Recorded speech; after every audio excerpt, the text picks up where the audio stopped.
So what we really see is that trauma-informed change really requires that staff at all levels and in all roles work from a common set of core values and principles. And I know you've been probably talking about values and principles at this point in the conference. So I'm not going to spend a lot of time talking about the principles because I want to move into the concrete practices.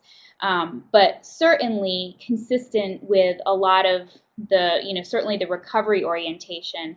When we talk about core principles of trauma-informed care, there are kind of several that I want to touch on. So one core principle is just the belief that recovery is possible.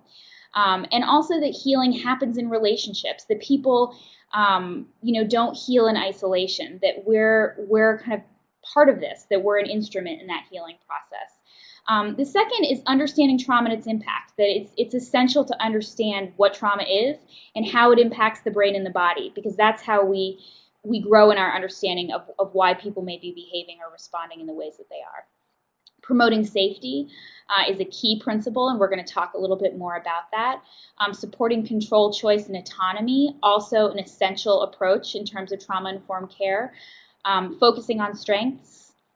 Demonstrating cultural competence, having an awareness of the ways that trauma and culture interplay. So that means understanding the ways that someone might understand their traumatic experiences within their culture, how they might heal, based on their cultural attitudes, values, and beliefs, intergenerational trauma or historical trauma that may be connected to particular cultural groups, and then just in general, respect for where somebody's coming from. What those values, attitudes, and beliefs are, and how they shape how they're going to work with you, and how your cultural background shapes how you do work with other people. And then sharing power and governance, which is really about sharing power both within helping relationships or within caring relationships, and also across organizations. So it means that staff within an organization need to feel like they also have an equal voice and an equal role in what's happening, in decisions that are being made, in rules that are policies that are being created. And we're going to talk a little bit more about that as well. So I'm going to focus the rest of this conversation on building a trauma-informed organization and steps you can take to begin that process. And this is what we've really focused on quite a bit at the National Center. We've done most of this work with shelter and housing programs, but I think many of the practices are very applicable across the human service sector in different settings and with different populations who've experienced trauma. So what I would say, we've done a lot of work with organizations who will say, we want to begin the process of becoming trauma-informed. Not just one individual who wants to do good work and become trauma-informed, but as an agency or as an organization, we want to become trauma-informed. We want to take sort of a more systemic view of this. And really the first step is sort of setting the stage with your organization or with your staff. And I would say that the two key pieces of this step are trauma education and gaining buy-in from the people you work with, that this type of change or this type of shift is necessary and important, and they're on board with it. So, one of the first things I always tell people before they get into this process is that with some trauma education, just some understanding of what trauma is and how it impacts people is really the first and really the key step, I think, to gaining buy-in and beginning the process of becoming trauma-informed. Because once people get some information about trauma, a lot of behaviors and struggles start to make more sense. Some tips that we would offer based on the work that we've done with people around this early part of setting the stage. One recommendation we have is that if in your organization you're interested in helping facilitate the process of becoming trauma-informed, that you have at least one other partner to support you in that process, that there isn't only one person in the organization that's spearheading this or facilitating this change process, but several, ideally a group of people. It also is really helpful in terms of increasing buy-in from your staff or from your agency to choose some key leaders or champions of this process who actually represent different roles in the organization. I think that assures that people don't feel like it's just coming from the top down or just coming from the bottom up, but that everybody's on board with it. I think it's really important to include all staff in conversations about decisions around becoming trauma-informed or making different changes. If people are concerned or hesitant about change, it may mean that you have to have more conversations before kind of taking the next steps. And one of the other things that we found really helpful is to, becoming trauma-informed is a great idea in general and something that a lot of people are really passionate about. But for others, it's this kind of a struggle to make that shift. And so identifying what some of the hooks or benefits are for people, I think can be really helpful for staff. So things like trauma-informed care offers ideally improved safety, hopefully fewer crises for people, and more of an emphasis on actually provider self-care. And some of those things can help kind of hook people in and engage them. The second step, I would say, after providing all your staff with some foundational training and getting a sense that they're on board with kind of thinking about making some changes, is to evaluate your organization and where you're at. And this is where I'd like to talk about a tool that we created here at the National Center that I think can be really helpful with that. And it's not the only tool out there for evaluating for trauma-informed practices. There are others as well, but I'm going to use our tool as the framework for the rest of what I'm talking about for today's purposes.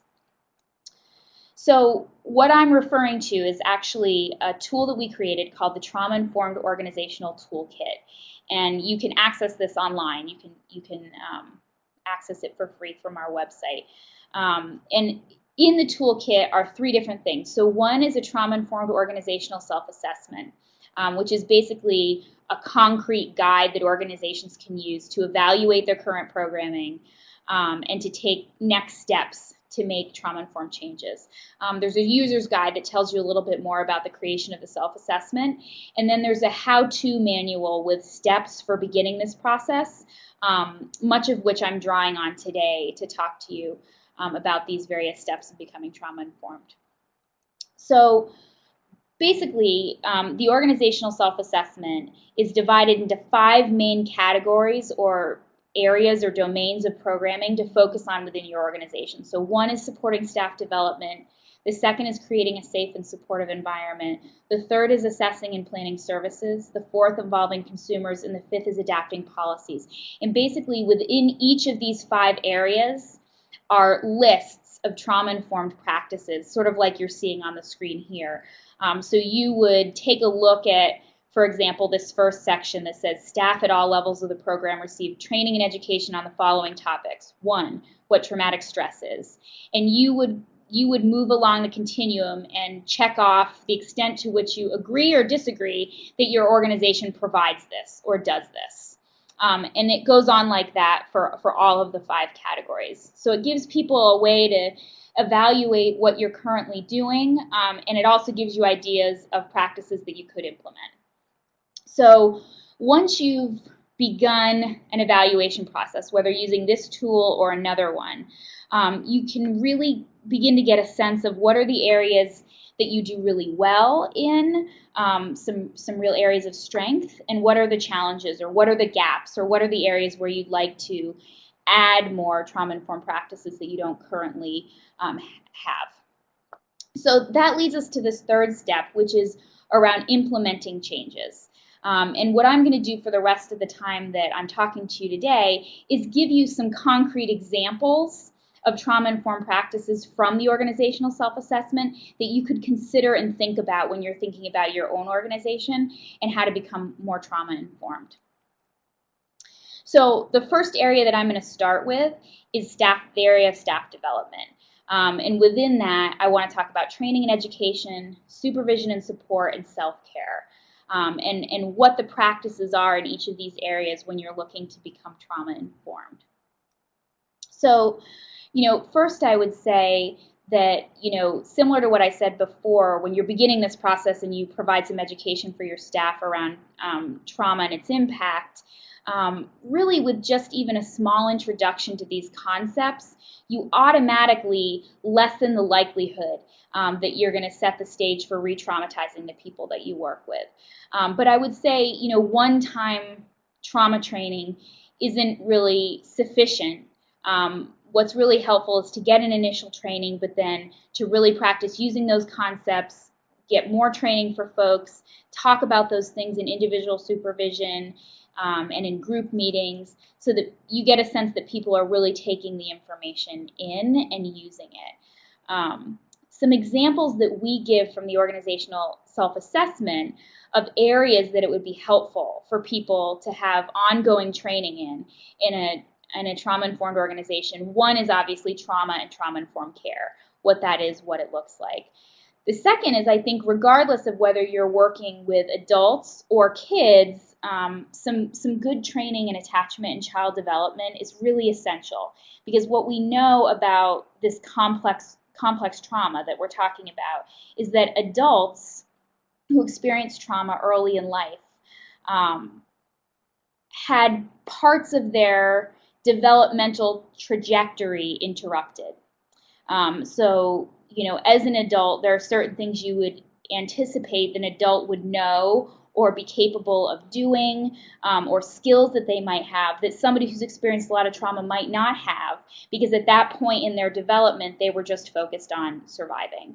So having an understanding of how trauma impacts early relationships, which then impacts later relationships, and how it impacts development is, I think, really key to working with adults as well. I would also say that education around the relationship between trauma and mental health issues, trauma and substance abuse, trauma in relationships and parenting are all really key pieces to explore and educate staff on.